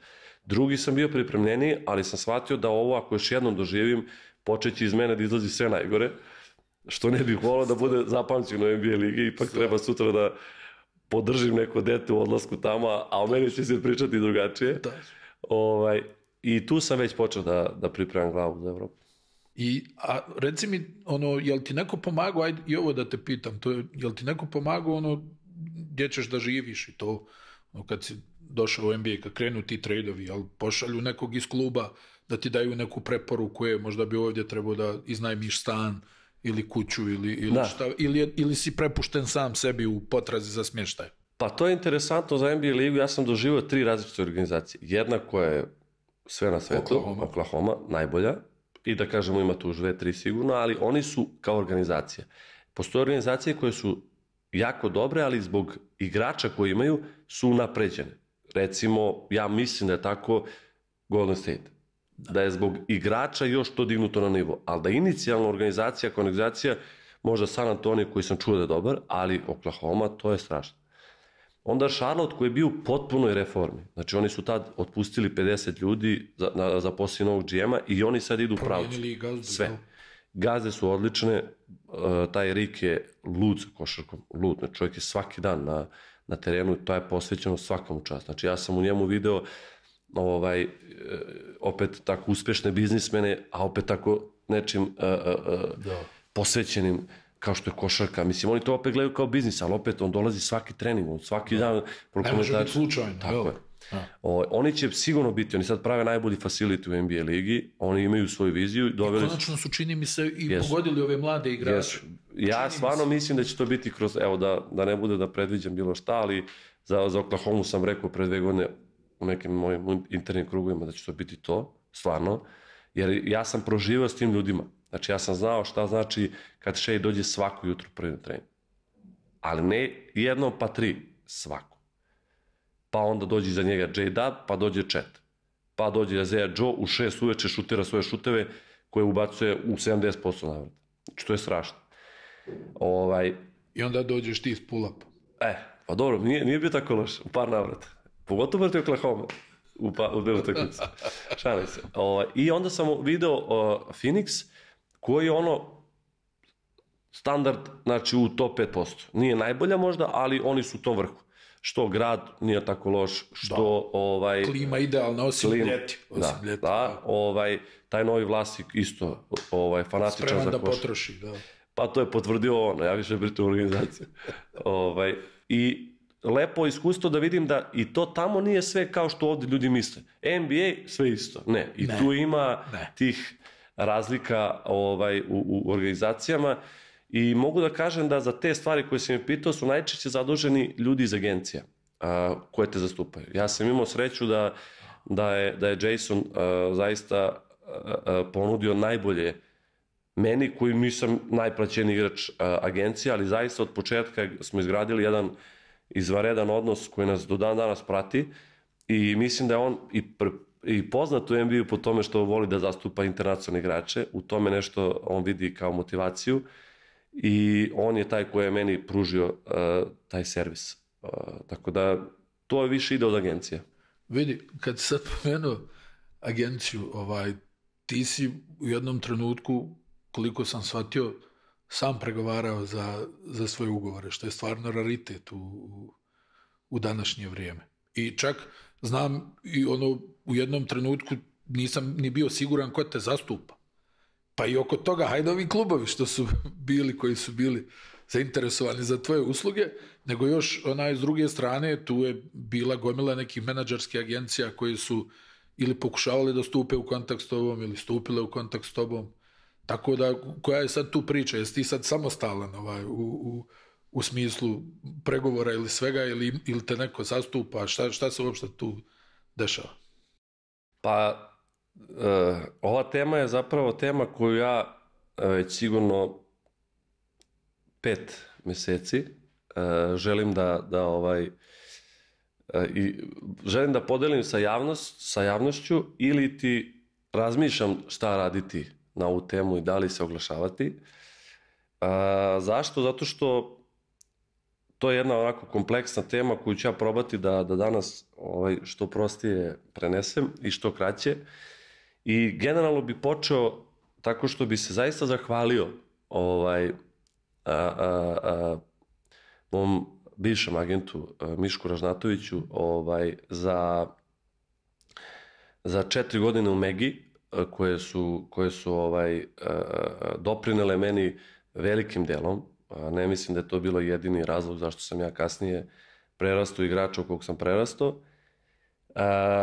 Tu sam zaista zahvalan svima unutar kluba i pokojnom Dekiju, koji je bio veliki šraf tog celog tima i organizacije i razlog zbog kojeg sam ja došao. Deki mene je zvao 2010. u reprezentaciji, bio team menadžer do 16 godina reprezentacije i on mi je rekao za taj projekat i ja sam tada došao na njegovu inicijativu. I sama tema za tu priču agenata je dosta onako škakljiva za mene zato što je 15 godina rada sa jednim čovjekom obeležilo je moj period od 15. do 30. godine. I ovom prilikom Nije malo, da. Zaista nije malo. I ovo je prilika gde sam ja želeo da oslobodim se tog jednog pritiska koji je možda najveći bio u posljednjih 6 meseci, tokom svih mojih pregovora, i da otvorim malo neke stvari vezane za tu priču, vezano za Miška. Ja sam Mišku dao otkaz u februaru, kao igrač koji je najplaćeniji u istoriji njegove agencije, u Evropi. Znači, Jokić je, opet kažem, liga za sebe, ali u Evropi, evropskim ugovorima, evropskim okvirima. I smatram da je to bila odluka koja je definitivno možda najveća u mom životu, ljudski gledano, jer sam kao dete koje je zaista u većini slučajeva njemu verovala 100%, zašto smatram da u toj nekoj odluci ima i doprinos mog vaspitanja, jer mene su roditelji vaspitali da verovati ljudima nije tako strašno, da je to lepa osobina. I ja sam od 16. godine, kada sam prvi put na inicijativu Dude Ivkovića pokojnog, jer sam ja jako dobar drugar s Pavlom, sinom njegovim, otišao na razgovor kod Miška i sa 16 godina uz pratnju svojih roditelja obavio taj prvi razgovor i stavio jasne, da kažem, u ciljeve moje. Znači, bilo je da igram juniorsku ligu, ja sam tada bio kadet, da imam dobru juniorsku ekipu i da po, mogućnosti možda igram za prvi tim. To je preraslo u to da sam ja na neki način oslovljen kao Miškov sin. Takav me epitet pratio, što je bila možda iz njegove perspektive istina, iz moje bila delimična istina, da ne kažem baš neistina, jer ne mogu da kažem sve sa sigurnošću, jer nisam bio u njegovoj glavi i u njegovom krugu ljudi, ali činjenice su imale kasnije više potvrda za moju teoriju nego za tu njegovu. Smatram, kažem opet, da ta odluka u februaru, kada sam donao i kad sam mu saopštio da ga otpuštam, je pobeda mene lično, kao ličnosti, jer sam uspeo da anuliram emociju koja je bila sigurno tu prisutna. Ja ne mogu da kažem da je to bilo samo loše. Bilo je, kao što sam i počeo i zahvalio se, u nekim situacijama i dobro. Ali stvar koja je presudila jeste da sam ja odlučio na osnovu ljudskih kvaliteta, a ne toliko na osnovu posla ili ti nekih neslaganja u poslu. I ovo stvarno govorim u potpunom miru. Ja mislim da 7 godina sam ja na neki način skretao njemu pažnju za to šta je meni smetalo, iz razloga što kao biznis gledano njemu kapa dole, zaista. On je napravio imperiju što se tiče svoje agencije i to iz Srbije. Nema dileme i ta neka plejada igrača koji je izašla iz Mege, za to stvarno respekt i tako dalje. Međutim, gdje je nastao problem? Problem je nastao kad sam ja njemu prvi put rekao da, ali ja sam Str Micić. I to za mene znači sve. Ja sam samo iz ličnih iskustava želeo da podelim neke situacije i da o sebe na neki način olakšam, ali bio sam naivan zato što i u trenutku 23. kad sam ja potpisivao taj neki ugovor s njim, ja sam i tad njemu zaista verovao. Znači, ja sam iznova sebi davao, a to je toj našoj priči davao priliku da iznova mi prođemo tu fazu natezanja ko je u pravu, ko nije u pravu, zašto ja mislim da ja treba ovako, a on misli ovako. Stvar koju sam mogao da prevaziđem u našem, to je malo teška tema, ali u našem konfliktu je bio novac, generalno za koji, kako on govori, da sam ja njega pratio u karijeri, da sam njega slušao, što je neistina. Ja sam imao i tekako svoje mišljenje i svoje analize, što se da zaključiti iz razgovora, i tražio sam, ja sam 5 godina igrao za po 1 godinu ugovor. Da bi podizao novac, da bi podizao... Kladio se na sebe, jel? Sa pola kolena i jednim celim. Ja sam u tome svemu uvideo da bi to mogao da oprostim, jer smatram da to nije bila ni mala suma, da sam ja sledio taj put. Ali trenutak kada sam saznao da je spomenuo neke privatne stvari, a tiču se moje majke, to zaista ne mogu da mu oprostim i to je za mene priča završena. Reci mi, jel ti sad faktički ja se recimo kroz istoriju sjećam da je John Stockton sam pregovarao za svoje ugovore. Jel ti sad sam pregovaraš za svoje ugovore? Pa ne. Imaš određenu pomoć, jel? Imam, tako je, zato što sam iz tog iskustva to naučio. Nisam ja uopšte osoba koja sebe vidi toliko velikim očima, možda kao što ljudi misle, za tu pregovaračku moć, zato što sam naučio da ipak treba imati agenta, savjetnika nekog, savjetnika. Više osobu koja je spremna da podlegne tom pritisku, jer su moji pregovori bili dosta intenzivni i neprijatni, jer saopštavati neke takve cifre očigledno nije bilo ni malo lako u tim razgovorima, ali sam prepoznao opet ljudske kvalitete u osobi kao što je Igor i istrajao sam u tome da sa njim napravim jednu zdravu priču. Bilo je tu zaista puno izazova na putu. Vrhunska škola. Fakultet. Da, baš i na kraju kad se sve završilo, čak sam dobio i od Ofera pohvalu da sam dobar pregovarač i da imam viziju neku. Tako da nije neki... Da, koliko je iskreno to bilo, nadam se da jest. A reci mi između, ajde možeš sad da kažeš našim gledalcima, između koga je bil na kraju? Za agente? Ne, za klubove. Aha, ne, okej. Pa bilo je Real Hapoel najviše. Da, to je bilo, jel? Da, Real Hapoel je bilo i ja sam bio dosta iznenađen time i hvala Bogu da se to tako odvilo, jer odužilo se bilo dosta. Znači, malo je falilo i kraljevski klub, a? Pa jest, ja sam to iskreno imao u glavi kao jedna od ideja, ali ja mislim da za takav klub i ne treba sad nešto javno pričati, da se umanjuje njihova vrednost, niti je to moja zaista poenta. Ja sam neizmjerno zahvalan Ćaću Rodriguezu kao GM-u koji je prepoznao meni taj neki X faktor. Sad ste su i playmakeri, i GM-ovi. Pa da će Bog da i mene to čeka. Pa da, i treneri. I dobro treneri, da, tu nema šta, jel? Tako da je bilo između toga. Eto, to su bile u zadnjem trenutku dve prekretnice. I kakva je sad tvoja vizija? Ti si, ono što se kaže, doktorirao ovo takmičenje, ali sad se ovo takmičenje pojavljuje u jednom novom ruhu, jel? Imamo veliki broj klubova, imamo neke nove učesnike, imamo sad gomilu ovih duplih kola koja će se igrati, što bi se reklo, grebemo po nečemu do sada neistraženom, jel? Pa kako ti vidiš sad, koja je sad tvoja vizija, kakva su ti očekivanja? Euroliga, dobro ti to znaš jako dobro, Euroliga nije naivno takmičenje, ni malo. Jel tako? Pa, slažem se. Ja sam davno od mog trenera Tomislava Mijatovića u Efesu, sećam se te rečenice, osvojili smo Gomejski kup. I ja sam bio MVP kupa.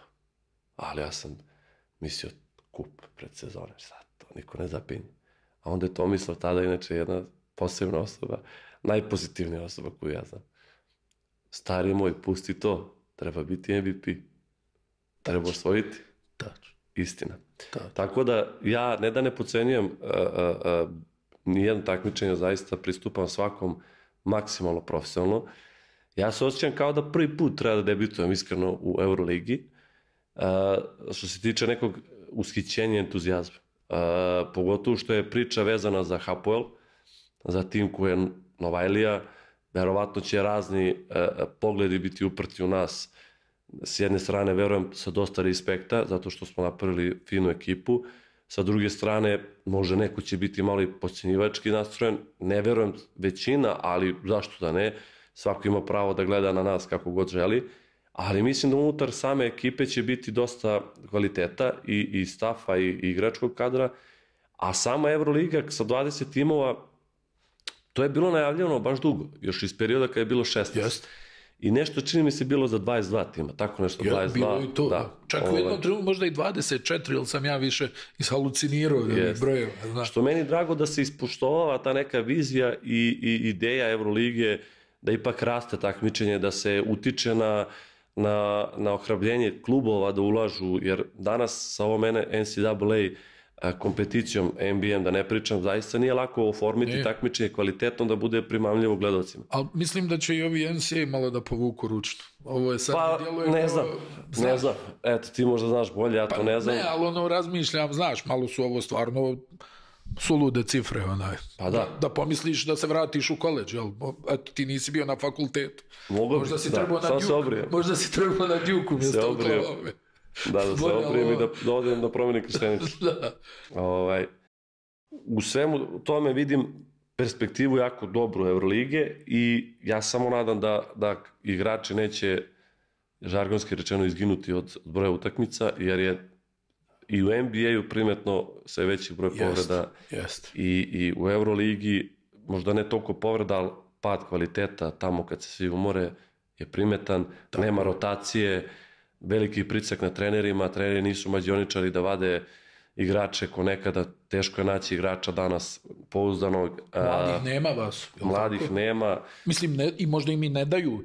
Meni je ovo postala sigurica liga, da to tako žargonski kažem, Euroliga.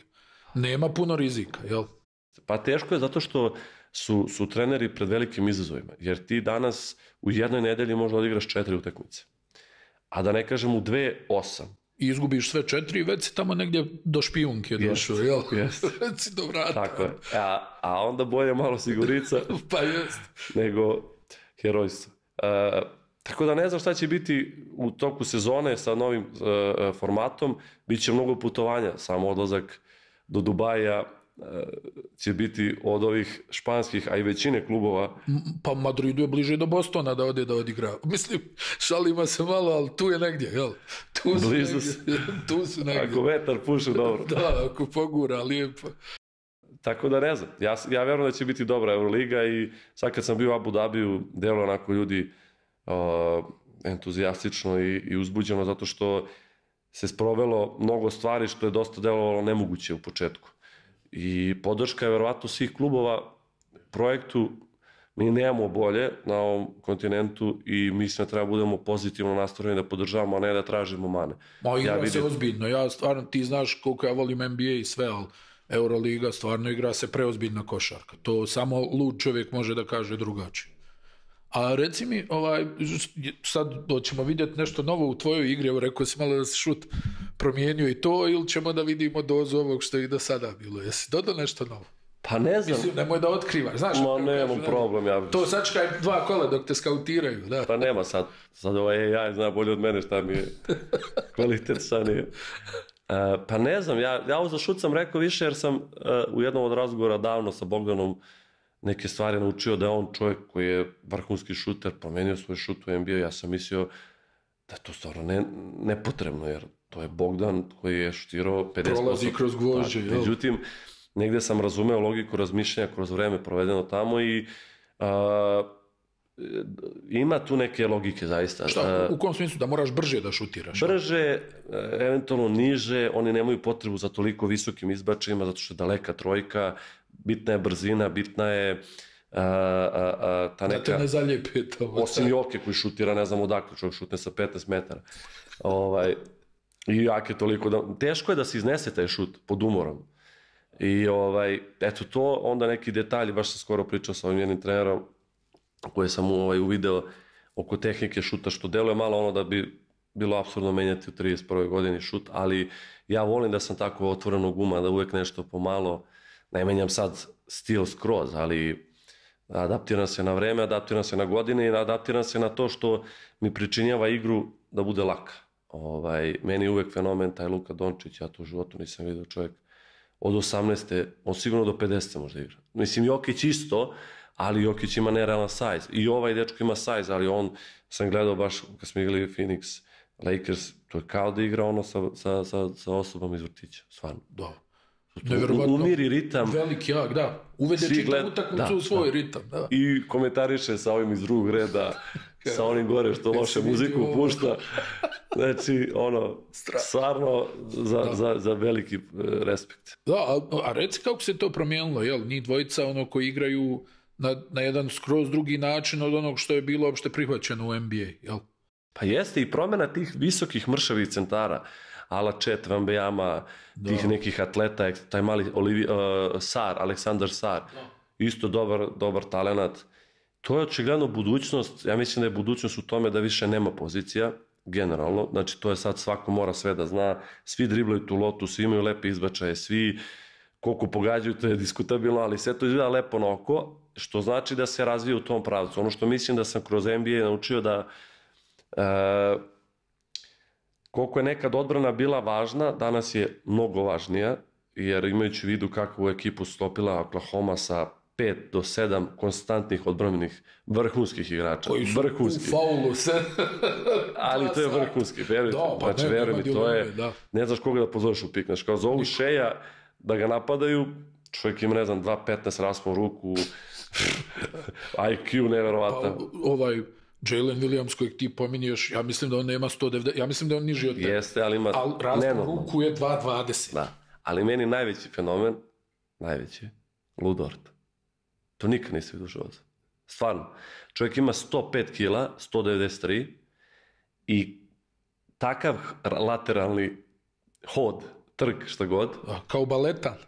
Ja sam to gledao i ljudi uopšte ne shvataju dok ne igraju protiv njega. Znači, ja mislim da je Shea nešto u nekom komentaru davao kako je statistika svih protiv Lua nešto nenormalno. Znači, to su padovi procenata za 70%. Jer to nikad nisam vidio. On uživa da igra odbranu. Jel ima 105 kila? Možda i malo više, a? Pa ja sam gledao kad on je rekao da je smršao. Ali to ne daj Bože onda koliko je stvarno imao. A opet što kažeš kako se kreće sa tim to je jedine, veruj mi, ja sam radio zagrevanje, tu imaš blokove. Blokove kad se zagravaš pod utakmicu. Znači ja svaki dan kad sam gledao, ja sam bio šokiran tom snagom. Ja mislim da on Boz može igra. To je takva snaga.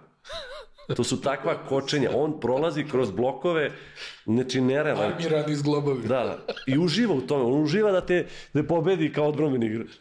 Da, stvarno. Da. Pa moraš to da voliš. Mada ja mislim negdje, ne znam da se ti slažeš, da i zato moraš biti talentovan. Jeste, on je ekstremno talentovan. Nije samo voljni moment, kao ja hoću da igram odbranu. Moraš malo i da... Snaga je ludilo koje on ima i ta spremnost, ali isto taj IQ ima. Znači ja gledam njega sve već 2 godine. Znači, njegove reakcije na finte nema, lična priprema za napadača, to je strašno. On zna sve o tom čoveku. Druga stvar, on zna da iscenira sa onakvom snagom faulove u napadu. On nije uopšte naivan što se toga tiče. Ali kad dođe na 1 na 1, bolje baci negde i trči u blok. I vrati drugom loptu. Još onaj luk od 15 metara, kad je ispali, ona nestane. Pa i to je napredio. Pa ne, ali ona putuje minut do koš. Ja kad sam došao izvim jedna mala anegdota u Las Vegas 23. Igrali smo taj pick-up, tad sam prvi put uvidio koliko su oni dobri. On je šutirao sigurno 10 za redom na polova. Bez blama. Ja sam pitao na trenutku, tabla, ali on to šute kao da ulazi svako. Ja kao, ljudi, a da mu neko kaže nešto. Mora ga podržati. Ja, moraš ga malo pustiti. I počeo posle dobacuje vrhunski i sad igra stvarno svakom.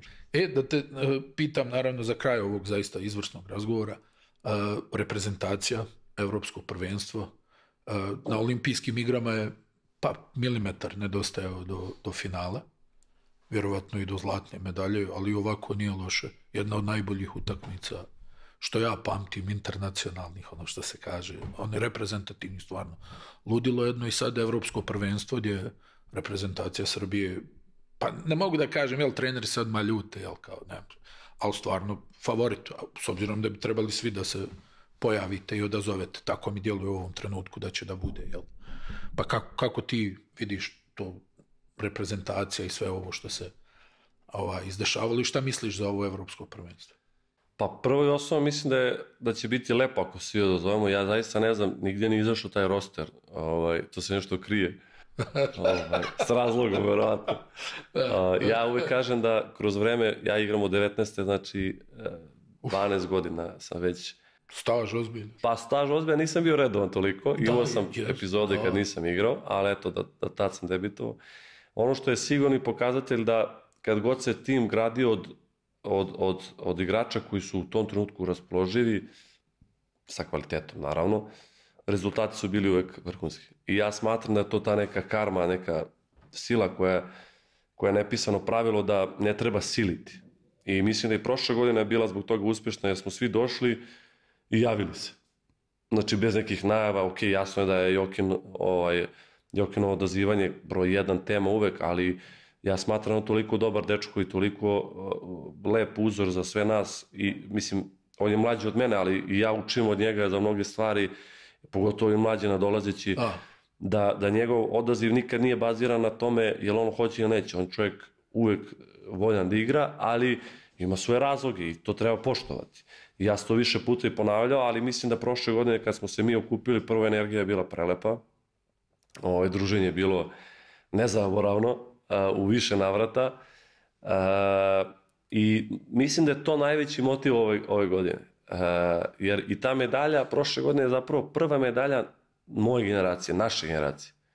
Mi smo već to bili talentovani i dobri u klubovima, ali nikako da dođe ta medalja. Bogdan je osvajao sve živo, on je opet blizu naše generacije, ali Bogdan je stvarno neki prekaljeni jas kod nas u reprezentaciji. Ali gledano na 9-4, 9-5 generaciju i malo mlađe, ovo je bilo prvo naše grupisanje. Da smo svi odazvani. I to jedno breme je stvarno skinuto sa naših ramena. Unutar nas, ja sam bio srećan više nego sve titule što sam osvojio. Jer ja sam osjetio neko olakšanje. Joka je grlio, ljubio sve nas. Čovjek osvojio sve moguće više puta, ali mu je nešto značilo, svima nama. Tako da ove godine verujem da nam je glavni motiv da se okupimo, da ponovimo jednu godinu druženja. Ja verujem da u reprezentaciji dosta znači jer je manje vremena, da se viđamo svake leto. Tako da to prva stvar. Druga stvar, favorit ili ne favorit, mi smo svedoci da smo i 22. imali vrhunski tim, pa dođe luda Italija, pogodi 15 trojki. I čao. Ajmo na avion za Beograd. To je nešto što mislim da unutar ekipe mi volimo da negujemo kao pravilo da ne nabacujemo dodatni pritisak, kojeg smo svi svesni. Zaista, svesni smo, nismo deca više i trener koji je uspešan, Pešić koji to zna da vešto da kontroliše i da hendluje, ali ne volimo dodatno. Znači, što znači, nadamo se da ćemo biti zdravi, to je prvo i osnovno, mnogo usputnih faktora to utiče. Druga stvar, nije mali period do evropskog 25 dana, uz nekoliko utakmica te ti imaš potencijalne rizike, opet kažem, nadam se svemu najbolje. I ta neka sreća koja te prati, jer to su faktički svaka utakmica finale. Mora i toga da bude. Ja sam bar svedok tih Final Four u Euroligi, šta znači ta jedna tekma. Tako da se nadam da ćemo biti zdravi, da ćemo imati zdrave glave, verujem da nikad ta motivacija nije manjkala u reprezentaciji i da će to biti jedno lepo leto. Vaso, hvala ti što si izdvojio vrijeme, dogovarali smo se bezmalo 90 dana, nije šalim. 120. Ali hvala ti na ovom jednom iskrenom, otvorenom razgovoru, na tvojim nekim emocijama. Znaš da ja uvijek kažem, ti si jedan od rijetkih koji stvarno govori kako jest, bez nekog sad, kako bi rekao, bez ovih uobičajenih floskula. I puno sreće u nastavku karijere i u svemu što radiš i van terena. Hvala tebi na pozivu. Eto, nadam se da je emisija bila fina i da ćemo ponoviti za jedno 10 godina još nešto. To su nam otprilike mere, 7 do 10 godina. 7 do 10 godina. Dragi moji, bilo je ovo specijalno izdanje XNO's Chat podcasta. Nadam se da ste uživali. Vasilije Micić ponovo u Evropi, preostaje nam sada i kroz reprezentaciju i kroz klubski nastupe. Ponovo uživamo u njegovim majstorijama. Do skorog viđenja. Pozdravljamo vas. Ćao.